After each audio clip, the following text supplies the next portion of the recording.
Greetings, my dear friends, and welcome to another episode of Reading Epic Threads. I'm your host, Patrick Gunnels, joining you from Houston, Texas, this February 20th, 2025 at 3:15 p.m. Central Standard Time. We return now to Prussiagate, When Decades Happen, Part 5. Before we do that, I just want to let everybody know that when you go to tulipblooms.shop, that's tulipblooms.shop, and use promo code Shapiro for 10% off. Anytime you buy the Rainfall Lotion, 8 ounces worth of it, you get thrown into your order some of these artisan soaps. One of these amazing artisan soaps. We have the Naked Goat's Milk, Oats, and Honey. We've got the Three Kings Bar Soap with frankincense and myrrh with some gold mica in there. Beautiful, amazing soap. All natural ingredients. Just to give you an idea of what we're talking about here. When I say all natural ingredients, I mean olive oil, coconut oil, rice bran oil. We have shea butter, sea clay, and there's castor in this bad boy. Guys, these are amazing soaps, and they come free if you buy a bottle. 8 ounces of Rainfall at tulipblooms.shop. Use promo code Shapiro. Whenever I see that, I know I've got a real Reading Epic Threads lover, so check that out as well. And now, without further ado, from Prussiagate.substack.com, When Decades Happen, Part 5, Capital, Meet Communism, by Will Zoll.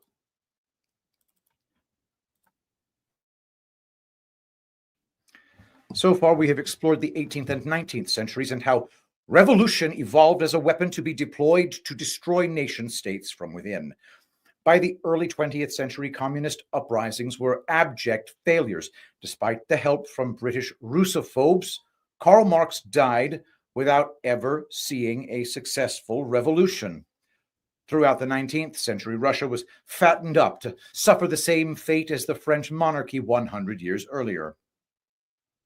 Russia was in collective shock after Tsar Alexander II was assassinated. The nation became polarized by his sons, Alexander III, brutal oppression by using his secret police. The economy declined and poverty skyrocketed. Finally, Russia was utterly humiliated in a war against Japan. By all accounts, the 1905 Russian Revolution should have followed the same path as the French Revolution. However, Tsar Nicholas II was willing to reform his empire and hand more power over to the people. The revolution failed, and Lenin fled back to his Marxist rat's nest, mired in failure. 1905 should have been the end of the failed enlightened ideology of communism. Unfortunately, this was not the case. Communism found an unlikely partner, and the 20th century proved to be a descent into madness, with hundreds of millions of lives lost and billions of souls changed forever. Marxism is a racket. In our article, Hegel, War, the Owl, and the Slaves of Bohemia, we provided a summary of one of the most important essays written in the 20th century. General Smedley Butler was the most decorated Marine veteran of all time, and his insights on who really benefits from war is timeless. Pictured here, the cover of War is a Racket by General Smedley D. Butler. War is a racket. It always has been. It is possibly the oldest, easily the most profitable, surely the most vicious. It is the only one international in scope. It is the only one in which the profits are reckoned in dollars and the losses in lives. Smedley Butler. General Butler provided a massive portfolio of receipts to back his claim that wars are nothing more than revenue engines for corporations willing to profit from conflict.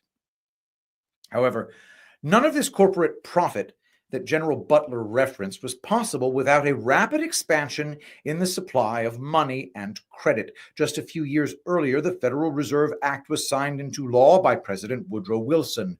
When America entered World War I, the Federal Reserve was ready and the national debt skyrocketed as the federal government embarked on an ambitious spending spree, filling the coffers of corporations supplying material for the military.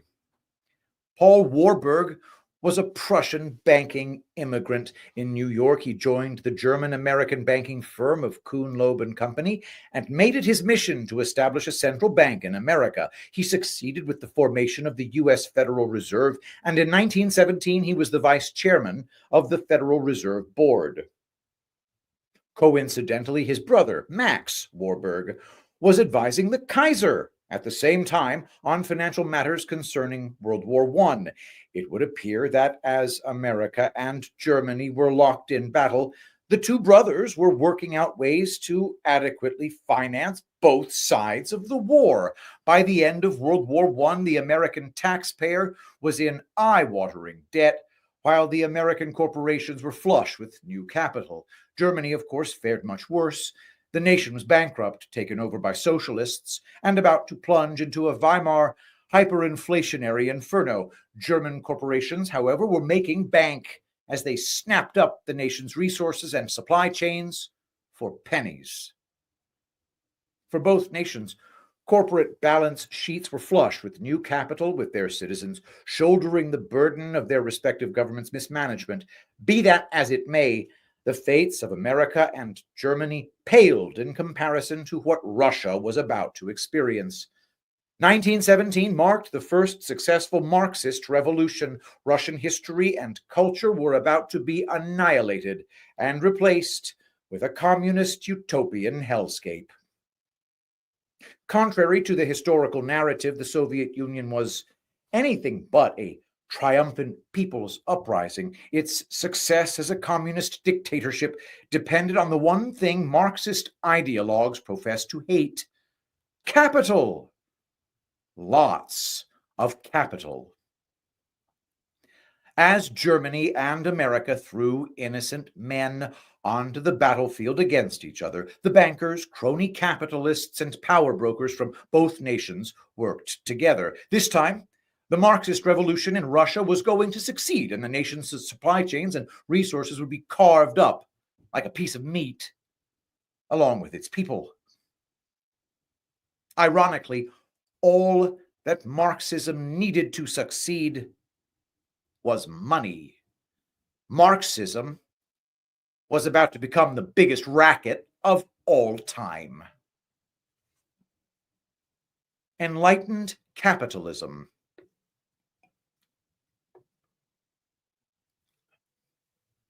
In this series, we have shed light on the origins of liberal progressivism. During the Enlightenment, Frederick the Great declared himself an enlightened despot, and in doing so, became the first liberal progressive. He promptly formed a Prussian central bank and set up a centralized command economy, whereby he could control what was produced, imported, and exported to and from Prussia. Among Frederick's Freemasonry brothers, communism emerged from the Enlightenment and was thought of being a superior form of governance for the future of humanity. Therefore, it should be no surprise that Karl Marx, who also thought of himself as part of the Enlightenment, demanded central banking as a central tenet to his Communist Manifesto. From the Mises Wire, why Marx loved central banks. Measure number 5 reads, centralization of credit in the hands of the state by means of a national bank with state capital and an exclusive monopoly. Frederick wanted a central bank to control the Prussian economy. Karl Marx believed a central bank monopoly was needed to control a communist economy. Vladimir Lenin agreed, quote, the establishment of a central bank is 90% of communizing a nation, end quote. Vladimir Lenin. Central banking is the essence of liberal progressivism. A small group of self-declared, morally and intellectually superior sycophants determine the behavior of an entire nation. To obtain absolute control over the people, money needs to be deployed in an economy as both an incentive and punishment to collectively manage human action. When Paul Warburg arrived from Germany, He was instantly received by Kuhn, Loeb and Company. Abraham Kuhn and Solomon Loeb allegedly fled Germany during the 1848 communist uprisings. They used their banking partnership in America as a platform to import bankers from Germany with the same liberal progressive ideals as themselves. Eventually, Paul Warburg achieved what had not been attempted in America since Andrew Jackson, a private central bank. Banking in America was now in the hands of progressives. Quote, "The Art of Invisible Governance in Progressive Banking Reform, Paul Warburg and the Origins of the Federal Reserve, Eric T. Phillips, Temple University." In 1927, Harvard professor of government William Bennett Monroe penned an article for the Atlantic Monthly on the money power in politics. Speaking of our invisible government, he described the consistent and pervasive influence of interest groups on the process of lawmaking in America. End quote. After 1913, the economic landscape in America had changed forever. The laissez-faire entrepreneurs were bought out, outbid, and replaced by monopolists, cartels, and financiers with priority access to central bank credit. Wall Street bankers and financiers became part of a new, progressive form of capitalism. Crony capitalism was the new flavor of the day. American political author and progressive reformer George Bernard Shaw summed up the situation perfectly. Quote, "These are the rules of big business. They have superseded the teachings of our parents and are reducible to a simple maxim: get a monopoly. Let society work for you. And remember that the best of all business is politics. For a legislative grant, franchise, subsidy, or tax exemption is worth more than a Kimberley or Comstock load, since it does not require any labor, either mental or physical. Lot its exploitation." End quote. Even President Woodrow Wilson seemed to understand the power of central banking and monopolies. Quote, "The great monopoly in this country is the money monopoly. So long as it exists, our old variety of freedom and individual energy of development are out of the question." End quote. Woodrow Wilson. And so it was. The capitalist elite of America gradually moved away from entrepreneurial industrial capital formation and toward financial engineering. Monopolies mobilized society to work for the man with access to the most credit and the most powerful politicians. The fact that America's greatest period of growth occurred from 1871 to 1913 and without a central bank was now forgotten. The liberal progressive economy spread its tentacles into every aspect of American society. When Russia failed to become a communist state in 1905, enlightened liberal progressives around the world were shocked. How could they monopolize the vast Russian resources if the people did not submit to their morally and intellectually superior will? After 1905, Leon Trotsky and Vladimir Lenin lived in exile, but they both carefully analyzed the strategic failures of 1905. Their study did not go unnoticed, and by 1917, they had attracted attention from some of the wealthiest and most powerful liberal progressive figures around the world. Come hell or high water, Russia was going to be enlightened. The origins of the Bolshevik Revolution.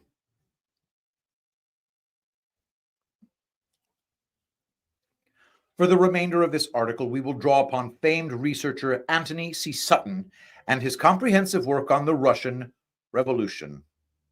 Wall Street and the Bolshevik Revolution, the remarkable true story of the American capitalists who financed the Russian communists.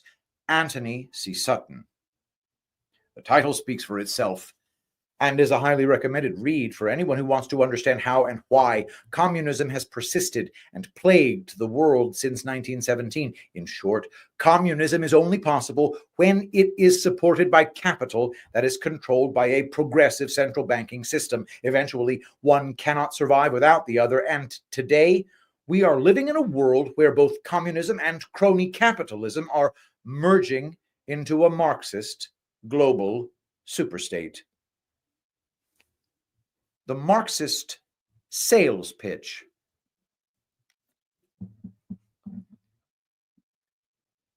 Well before the Bolshevik Revolution in 1917, the American financial elite and their families were being sold the virtues of Bolshevism. It began in the university lecture halls and permeated to the family dinner table. Many of America's progressive capitalists were already on board the Bolshevik Express. Quote, the Bolshevization of Wall Street was known among well-informed circles as early as 1919. The financial journalist Barron recorded a conversation with oil magnate E.H. Doheny in 1919 and specifically named three prominent financiers: William Boyce Thompson, Thomas Lamont, and Charles R. Crane. Quote, aboard SS Aquitania, Friday evening, February 1st, 1919. Spent the evening with the Dohenys in their suite. Mr. Doheny said, if you believe in democracy, you cannot believe in socialism. Socialism is the poison that destroys democracy. Democracy means opportunity for all. Socialism holds out the hope that a man can quit work and be better off. Bolshevism is the true fruit of socialism, and if you will read the interesting testimony before the Senate committee about the middle of January that showed up all these pacifists and peacemakers as German sympathizers, socialists, and Bolsheviks, you will see that a majority of the college professors in the United States are teaching socialism and Bolshevism, and that 52 college professors were on so-called peace committees in 1914. President Eliot of Harvard is teaching Bolshevism. The worst Bolshevists in the United States are not only college professors, of whom President Wilson is one, but capitalists and the wives of capitalists, and neither seem to know what they are talking about. William Boyce Thompson is teaching Bolshevism, and he may yet convert Lamont of J.P. Morgan and Company. Vanderlip is a Bolshevist, so is Charles R. Crane. Many women are joining the movement, and neither they nor their husbands know what it is or what it leads to. Henry Ford is another, and so are most of those 100 historians Wilson took abroad with him in the foolish idea that history can teach youth proper demarcations of races, peoples, and nations geographically. End quote. This is notable because it meant that those who had the potential to invest in Russia were already buttered up to the idea of a new, Bolshevized Russia, even though the revolution had not yet occurred.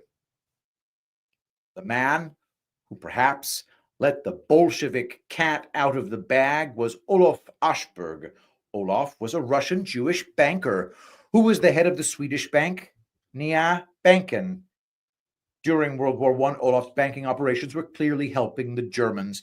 At the same time, he was representing Tsar Nicholas II in New York. The only thing Olof was loyal to was the pending Bolshevik Revolution, and in 1916, he explained what was about to happen in Russia. Quote, during his New York visit on behalf of the Tsarist Russian government, Aschberg made some prophetic comments concerning the future for America in Russia. Quote, the opening for American capital and American initiative with the awakening brought by the war will be countrywide when the struggle is over. There are now many Americans in Petrograd, representatives of business firms keeping in touch with the situation, and as soon as the change comes, a huge American trade with Russia should spring up. End quote. End quote. Not only was Olof explaining to the crowd that Russia was about to have an awakening, he was also signaling that some American corporations were already in Russia and ready to capitalize on the huge opportunity. Olof Aschberg appears everywhere before, during, and after the Bolshevik Revolution. He was also a key player for the Marxists in the Spanish Civil War over a decade later. What this reveals is that Marxist revolutions are not sporadic people uprisings. They are carefully orchestrated revolutions that destroy nations from within to create enormous future investment opportunities. All aboard the Bolshevik Express. We will now focus on the two main characters of the Bolshevik Revolution, Leon Trotsky and Vladimir Lenin. Lenin. Quote, Lenin and German assistance for the Bolshevik Revolution. It was not until the Bolsheviks had received from us a steady flow of funds through various channels and under varying labels that they were in a position to be able to build up their main organ, Pravda, to conduct energetic propaganda and appreciably to extend the originally narrow base of their party. That's von Kuhlmann, Minister of Foreign Affairs, to the Kaiser, December 3rd, 1917, end quote. As we have explained, Prussia was obsessed with revolution as a weapon, dating back to the French Revolution. The science of revolution appeared to become the main syllabus coming out of the Prussian University of Jena. Fichte, Hegel, and Marx all contributed their theories on the philosophy and justification of revolutionary theory at Jena. If anyone wanted Russia destroyed from within, it was Prussia. Therefore, it should be no surprise that German agents maintained contact with Lenin while he was in exile. If there was another chance of a Russian revolution, the Germans were ready to deploy Lenin. Quote, in April 1917, Lenin and a party of 32 Russian revolutionaries, mostly Bolsheviks, journeyed by train from Switzerland across Germany through Sweden to Petrograd, Russia. They were on their way to join Leon Trotsky to complete the revolution. Their trans-Germany transit was approved, facilitated, and financed by the German General Staff. End quote.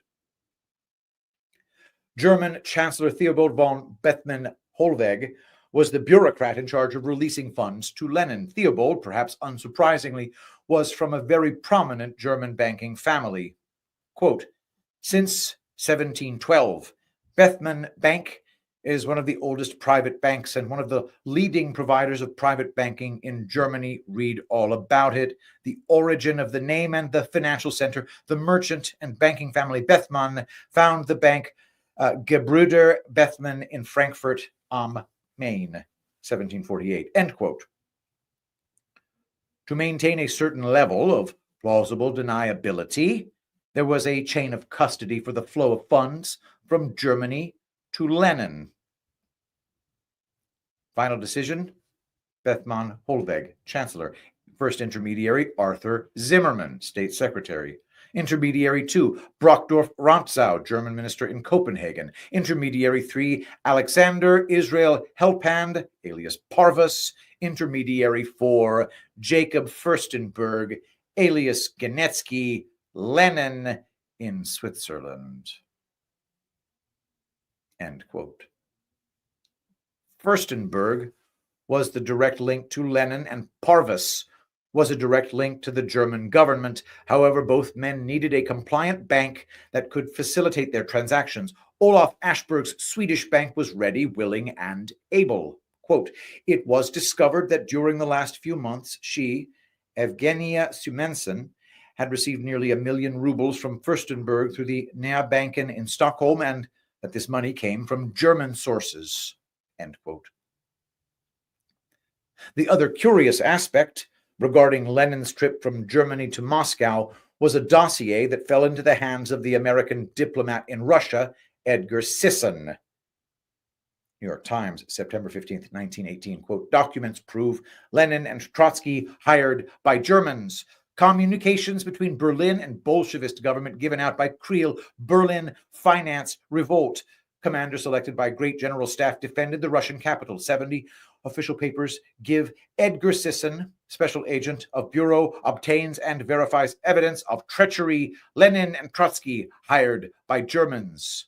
Below is the first installment of a series of communications between the German imperial government and the Russian Bolshevist government, and between the Bolsheviki themselves, and also the report thereon made to George Creel by Edgar Sisson, the committee's special representative in Russia during the winter of 1917-1918. End quote.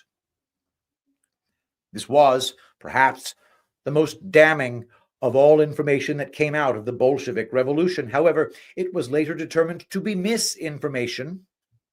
We will address this issue shortly. If the information was factual, it would mean that not only was the Bolshevik Revolution a German operation, but that most of the key military officials for the Bolsheviks during the Civil War that followed were German officers. In short, Russia was taken over by Germany, lock, stock, and two smoking barrels. This is interesting, especially when we take a look at Lenin's partner in crime, Leon Trotsky, and his journey to Petrograd from New York. Trotsky.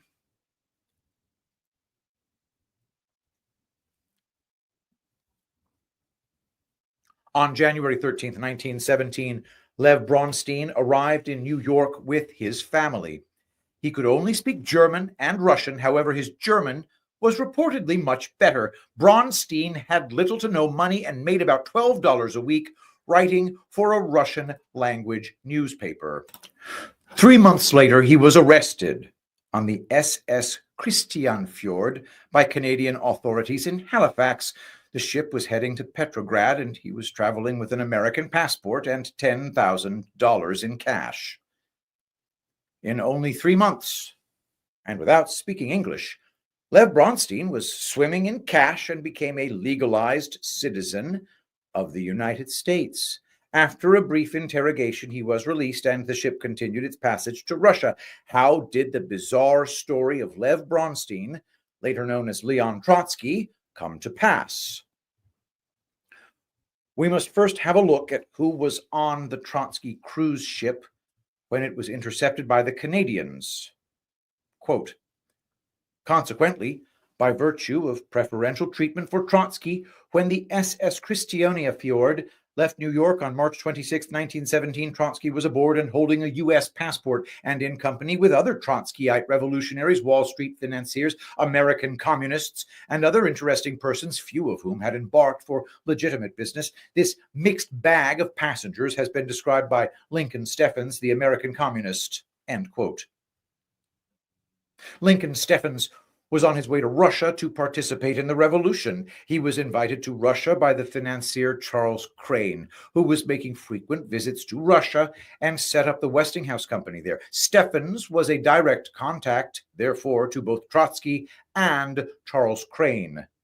Quote, in brief, the unlikely and puzzling picture that emerges is that Charles Crane, a friend and backer of Woodrow Wilson and a prominent financier and politician, had a known role in the first revolution and traveled to Russia in mid-1917 in company with the American communist Lincoln Steffens, who was in touch with both Woodrow Wilson and Trotsky.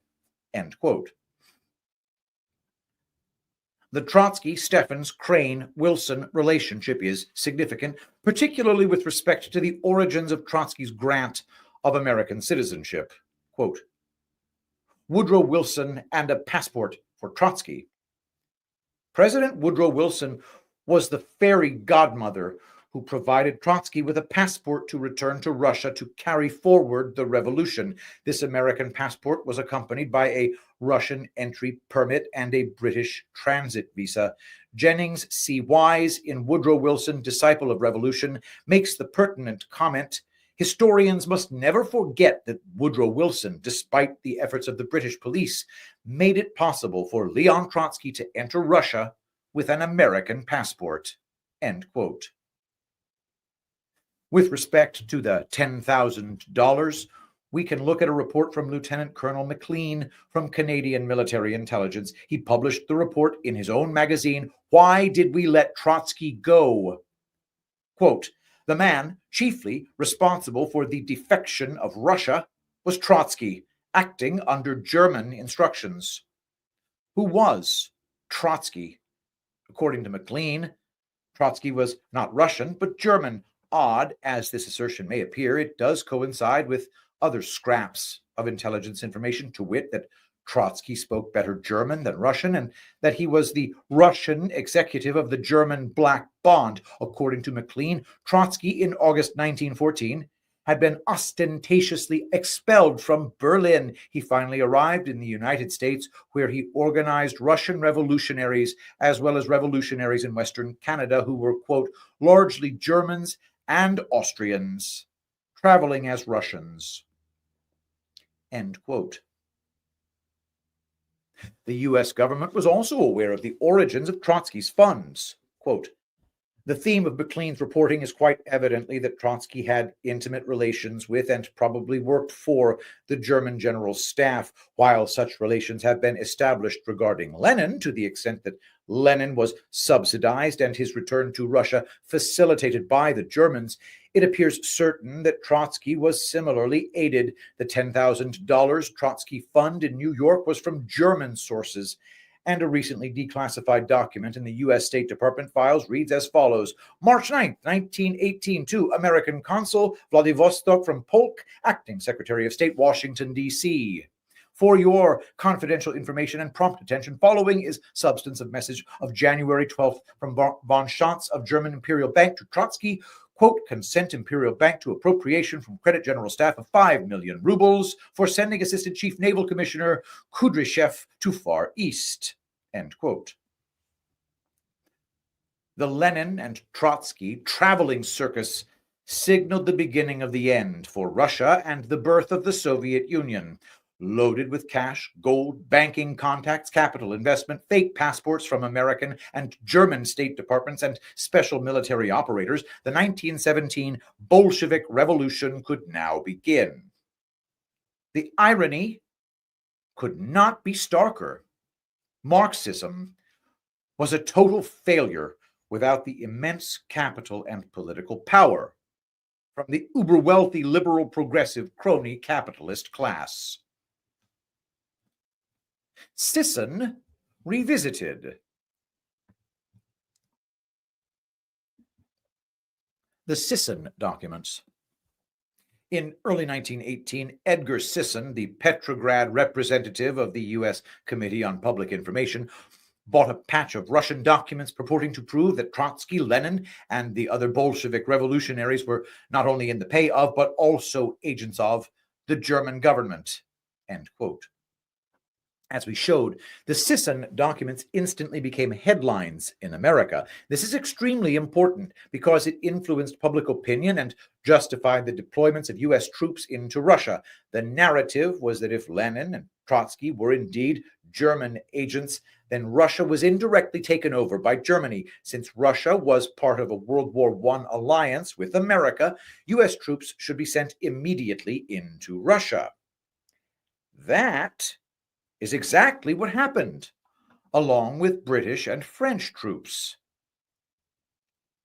Title: The American Intervention in North Russia, 1918-1919, from the Army Historical Foundation. The New York Post was the only paper suggesting that the Sisson documents were not genuine. Over the years, detailed analysis of the documents proved them to be forgeries. If that was true, then the deployment of U.S. troops into Russia was based off misinformation. Headline: Lessons from White House disinformation a century ago. It's dangerous to believe your own propaganda. 100 years ago, the U.S. government published documents that fueled the mounting Red Scare, helped justify the American military invasion of Russia, and poisoned American-Russian relations for years to come. Newspapers across the United States began to publish the fake papers on September 15th, 1918, end quote. However, this is where the story gets more interesting. The documents were published by the Committee of Public Information. The chairman of the committee was George Creel, who was a big supporter of Wilson, and he leaned heavily toward socialist platforms. Therefore, one could conclude that he was supportive of the socialist uprising in Russia. Why would he publish a forgery that would see American troops sent to Russia to crush a socialist uprising? Next, we have the curious case of the information within the Sisson documents. It was highly accurate and could only come from a source with intimate knowledge of the money flow to the Bolsheviks. The author of the documents knew many facts regarding the assistance of the Americans, Germans, including Max Warburg, and the Swedish bank run by Olof Ashberg. The reason the documents were declared forgeries was not based on the information. Quote, "We now know that the Sisson documents were almost all forgeries. Only one or two of the minor German circulars were genuine. Even casual examination of the German letterhead suggests that the forgers were unusually careless forgers, perhaps working for the gullible American market. The German text was strewn with terms verging on the ridiculous. For example, bureau instead of the German word Büro, central for the German Zentral, etc." End quote. Therefore, the Sisson forgeries were so obvious that when they were finally declared as such, everyone who believed them to be real were humiliated and labeled as gullible, dumb Americans. By doing so, all the information contained within the document could be declared as fake news, designed to manipulate the dumb masses. Anyone who questioned this fact could be publicly shamed as deplorable. This was Propaganda 101, and George Creel would go down in history as a master propagandist. Quote, "Master of American propaganda. How George Creel sold the Great War to America and America to the world." So, what was the point of all this? There were definitely US troops in Russia, and they were taking on the Bolsheviks wherever they were ordered to do so. The accepted narrative about this historical event arrives at an interesting conclusion.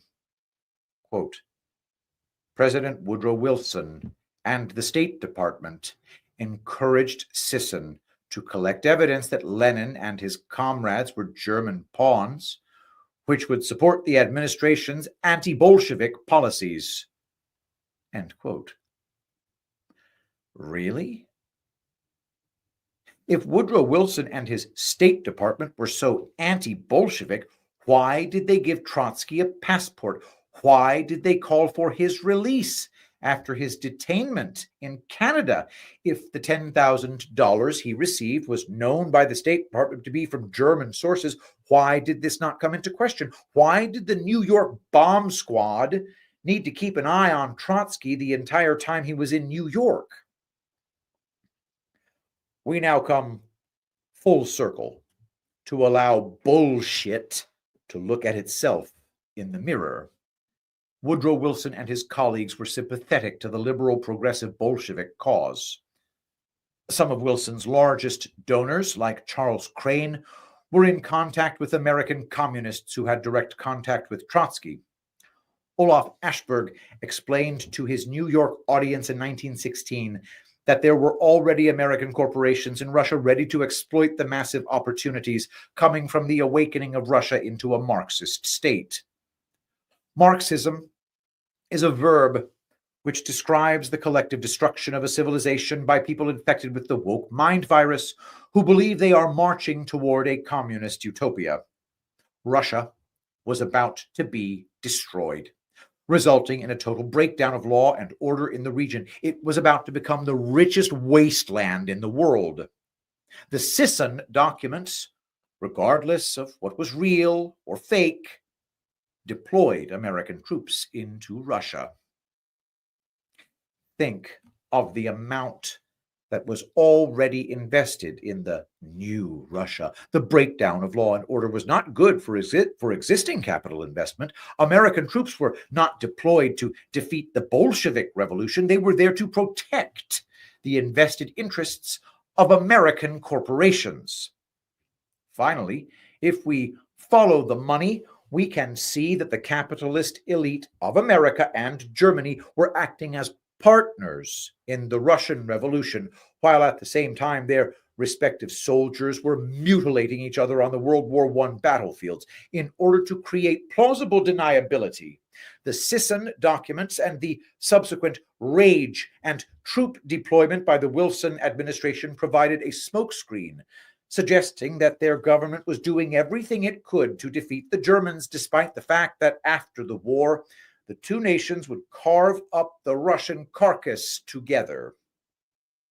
When Lenin and Trotsky finally succeeded in transforming Russia into the Soviet Union, it created the biggest monopoly in the world.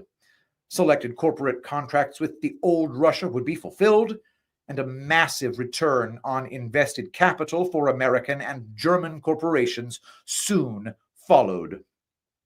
Liberal, progressive, crony capitalism was now in full swing.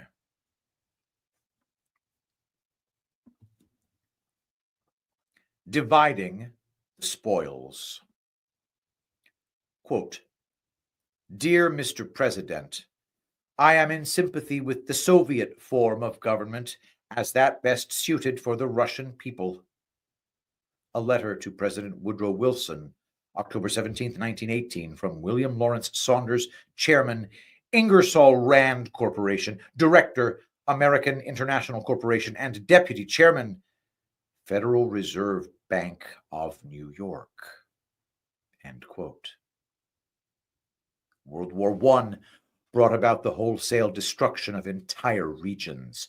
The massive technological improvements in weaponry remarkably improved the killing efficiency of the military. Chemical weapons, airplanes, submarines, and propaganda all added new dimensions to the art of war. It is during the fog of war when incredible things take place. Only when that fog has lifted do we get to see the true purpose, method, and end state of a military operation. Once Lenin and Trotsky solidified their grip on Mother Russia, it was time to get back to business. If the Bolsheviks were Marx purists, they would have relied on the Russian people to collectively form and own the capital of the Soviet Union. In reality, that was all complete bullshit, and Lenin and Trotsky knew this too. Quote, "Germany and the United States struggle for Russian business. Meanwhile, inside Russia, the economic situation had become critical, and the inevitability of an embrace with capitalism dawned on the Communist Party and its planners. Lenin crystallized this awareness before the 10th Congress of the Russian Communist Party. Without the assistance of capital, it will be impossible for us to retain proletarian power in an incredibly ruined country in which the peasantry, also ruined, constitutes the overwhelming majority. And of course, for this assistance, capital will squeeze hundreds % out of us. This is what we have to understand. Hence, either this type of economic relations or nothing." Then Leon Trotsky was quoted as saying, "What we need here is an organizer like Bernard M. Baruch."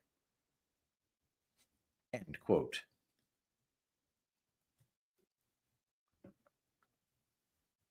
We can therefore see who Trotsky and Lenin had formed pre-Bolshevik agreements with. This was evidenced by the business relationships they developed after taking power. German and American corporations were about to clean up. Germany. Almost immediately after the Bolshevik Revolution, Germany started investing in Russia. We must first understand that the political power of both nations had completely changed since World War I.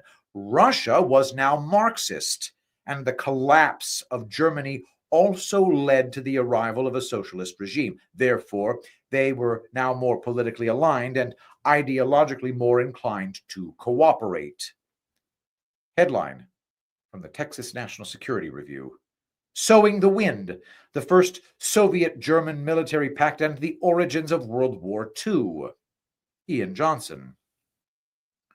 Soviet military cooperation between 1922 and 1933. The most important aspect of Soviet-German cooperation was its technological component. Together, the two states built a network of laboratories, workshops, and testing grounds in which they developed what became the major weapons systems of World War II. At first, Hans von Siecht envisioned German military-industrial firms moving banned production and research to the Soviet Union. His staff earmarked considerable portions of the Reichswehr's black funds, financial resources hidden from the German government, to subsidize these programs. To accommodate German firms, Lenin personally supervised the establishment of a concessionary system whereby German corporations could take over and modernize existing Soviet industrial plants under the close supervision of Soviet officials. Under the auspices of this program, German firms took over shipyards, factories for aviation, artillery, grenades and rifles, chemical weapons plants, and other critical facilities. German businesses expected to profit from these ventures, but also hoped to find a new home for military experts, technical testing, and production in banned fields. Siecht envisioned these factories one day supplying the reborn German army in a future war with France. The Soviets, in turn, hoped to increase their military-industrial production cheaply, gain access to German technology, and train hundreds of new engineers. End quote.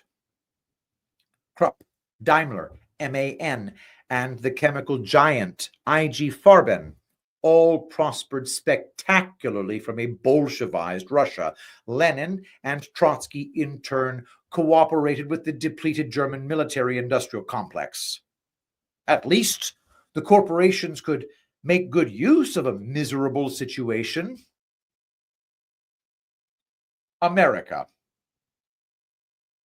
Things were very different for America. Wilson just sent troops to fight off the Bolshevik threat. How could they simply turn around and begin openly investing with Lenin and Trotsky?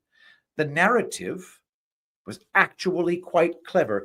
Even before the 1917 revolution was in full swing, the story was that if American and British investment did not occur in Russia, then the Germans would do it instead. In other words, America must patriotically and proudly invest with the Bolsheviks because the Germans. In a 1919 U.S. Senate hearing on Bolshevik propaganda, the deputy to Federal Reserve Board member William B. Thompson, Raymond Robbins, testified to exactly that. Quote, "You will hear it said that I am the representative of Wall Street, that I am the servant of William B. Thompson to get Altai copper for him, that I have already got 500,000 acres of the best timber land in Russia for myself, that I have already copped off the Trans-Siberian Railway, that they have given me a monopoly on the platinum of Russia, that this explains my working for the Soviet. You will hear that talk. Now, I do not think it is true, Commissioner, but let us assume it is true. Let us assume that I am here to capture Russia for Wall Street and American businessmen. Let us assume that you are a British wolf and I am an American wolf, and that when this war is over, we are going to eat each other up for the Russian market. Let us do so in perfectly frank man fashion, but let us assume at the same time that we are fairly intelligent wolves, and that we know that if we do not hunt together in this hour, the German wolf will eat us both up, and then let us go to work." End quote. In the same year, several major contracts were secured by American corporations with the Soviet Union. Milwaukee Shaper Company, Chem Smith Manufacturing Company, F. Mayer Boot and Shoe, Steel Solar Shoe Company, etc. Bolshevism was good for business as long as they made prompt payment. Bolshevik working capital. Both the German and American corporations were making their profits from the demand of the newly formed Soviet Union. However, how was the Soviet Union going to pay for all this?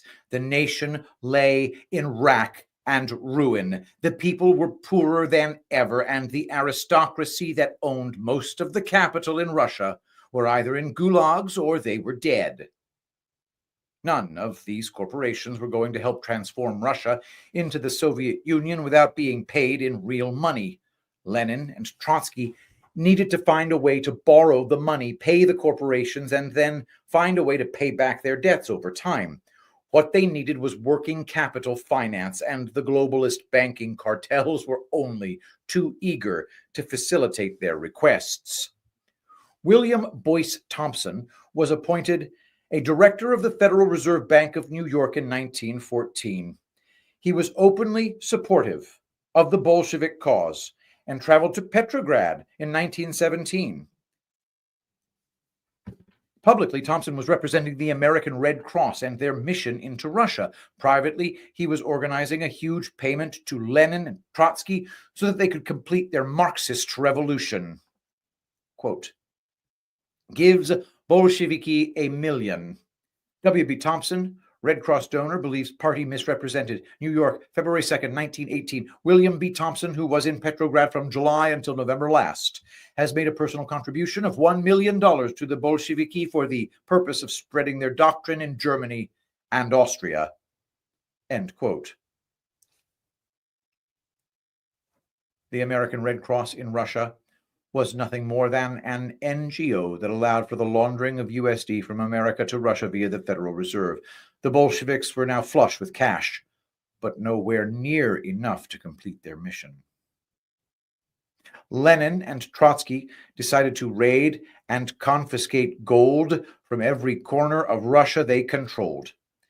In 1920, gold shipments began flowing from Russia and into any bank that would accept their gold deposits. Kuhn, Loeb and Company, Guarantee Trust, and J.P. Morgan banks were all critical in the transfer of Russian gold into the Western banking system. Before doing so, Kuhn, Loeb and Company requested permission from the U.S. State Department. Quote, it was anticipated that the U.S. would be requested to melt the gold in the assay office, and it was thereupon decided to telegraph Kuhn, Loeb and Company that no restrictions would be imposed on the importation of Soviet gold into the United States. End quote. Olaf Ashberg was, of course, front and center in the Russian gold heist. Quote, it was determined at a later date that Soviet gold was also being sent to the Swedish Mint. The Swedish Mint, quote, melts Russian gold, assays it, and affixes the Swedish Mint stamp at the request of Swedish banks or other Swedish subjects owing the gold, end quote. And at the same time, Olaf Ashberg, head of Svenska Ekonomi AB, the Soviet intermediary and affiliate of Guarantee Trust, was offering, quote, unlimited quantities of Russian gold through Swedish banks. In brief, we can tie American International Corporation, the influential Professor Lomonosov, Guarantee Trust, and Olaf Ashberg, whom we've previously identified, to the first attempts to import Soviet gold into the United States. End quote. It would have been impossible for the Soviet Union to succeed without the finance provided to them during the pivotal years of 1919 to 1930. There was an incredible profit to be made by the banks, which facilitated the rape and robbery of Russia. The gold that was transferred out of Russia made its way into the Western banking system. These transfers were recognized as legitimate bank deposits and allowed the Soviets to participate in international trade, as well as pay off the corporations they used to transform Russia into the Soviet Union. However, the Russian gold deposits also provided a windfall for the Western banks who participated. Back then, the world was still on a quasi-gold standard, while the Federal Reserve System, along with other central banks around the world, maintained their currencies to a fixed price of gold. They were allowed to issue up to 300% more of their currency in circulation than the gold they had on deposit. Therefore, the new Russian gold in the vaults of these banks allowed them to create and circulate far more in credit. In many cases, the credit was provided back to the Soviet Union as loans when they were in dire straits. Quote, Shortly thereafter, Standard Oil of New York and its subsidiary Vacuum Oil Company, Rockefeller, concluded a deal to market Soviet oil in European countries, and it was reported that a loan of $75,009,000 to the Bolsheviks was arranged. National Republic, September 1927, end quote. In other words, the old Russian gold was used in a monetary merry-go-round. The gold deposits allowed the banks to rapidly expand credit, which in turn was used to provide loans back to the Soviets so they could import goods and services into their broken nation. By doing so, the bankers provided a perpetual source of working capital, finance the banks and corporations, feeding off the Soviet ideology, made vast fortunes, as did the Bolsheviks in control of Russia. All of this was at the expense of the Russian people, who for a moment believed that Marx's ideology was the answer to their miserable existence. Marxism is a racket.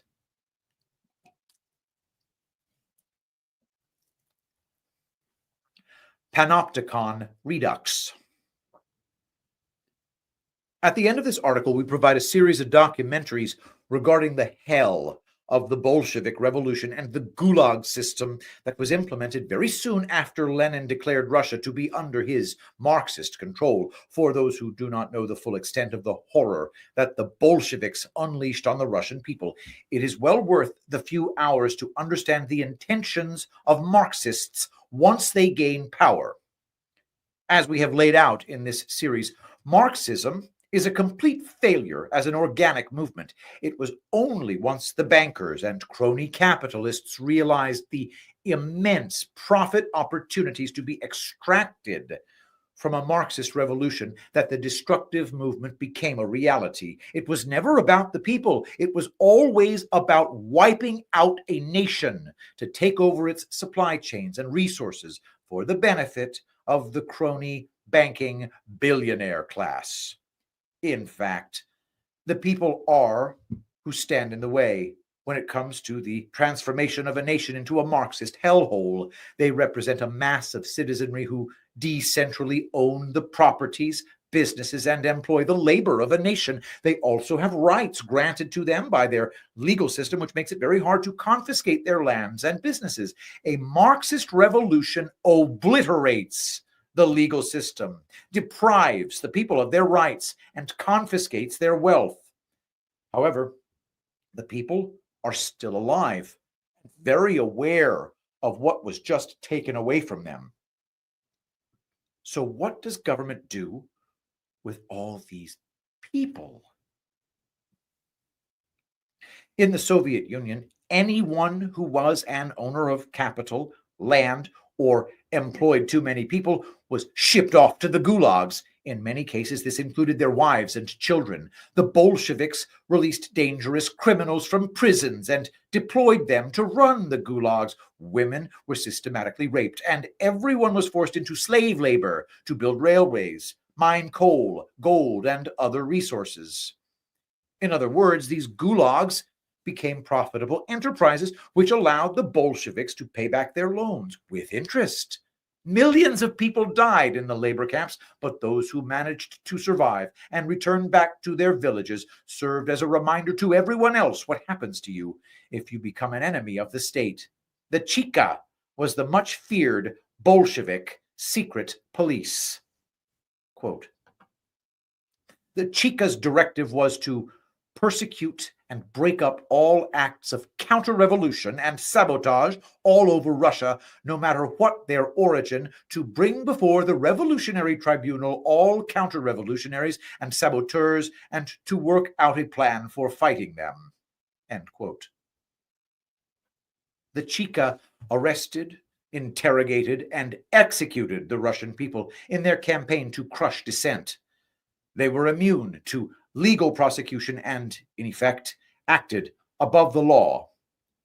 Russia had become completely Bolshevized. Its people had been reduced to animals, simply pieces of meat to be used for profit wherever possible. To keep everyone in line, some of them were sent to prison for profit labor camps, while others were show-trialed in kangaroo courts and executed. Nobody knew where the chica would strike next, so everyone corrected their behavior in order to survive. In other words, Lenin and Trotsky achieved what Jeremy Bentham had tried to achieve 100 years earlier. The entire Soviet Union was now an open-air panopticon with an all-seeing eye implanted into the consciousness of every terrorized citizen. This was the apex of Enlightenment social engineering. How liberal! To be continued. And link to YouTube in the article at the end. Learn about the gulags, part 1, part 2, part 3, 3 parts. Check that out. Guys, breakneck pace through the When Decades Happen, because I think we're probably going to, I don't know what's going to be the next part, but it's definitely fun. It's definitely good. Guys, take advantage of this opportunity right now. If you go to tulipblooms.shop and get the best lotion in the world, Rainfall, get an 8-ounce bottle of it. You get for free one of these extremely artisan, amazing, where's my other one? I'm missing one. Oh, there it is. These amazing bars of soap. Get one of these for free, right along with it. Your Rainfall is going to be your go-to lotion for daily use. It sinks right in. It makes sunburns go away. You feel dead skin coming right off whenever you apply it. Absolutely amazing stuff. And it's not greasy at all. It just dissipates and absorbs into your skin. So get your Rainfall at tulipblooms.shop and then bam, choose your amazing supplies limited artisan soap. This Three Kings, for example, frankincense, gold, and myrrh. You cannot get anything like these soaps anywhere in the world. They are made custom just for you guys. So tulipblooms.shop, promo code Shapiro for 10% off. And that lets me know you're a fan of reading epic threads, which makes you extra special to me. Guys, thank you for watching. We will be doing the next one, part 6, tomorrow. Let us pray. Saint Michael the Archangel, defend us in battle. Be our protection against the wickedness and snares of the devil. May God rebuke him, we humbly pray. And do thou, O Prince of the heavenly host, by the power of God, cast into hell Satan and all evil spirits who prowl about the world, seeking the ruin of souls. Amen. I love you all. Thank you so much for being here. I'll see you tomorrow.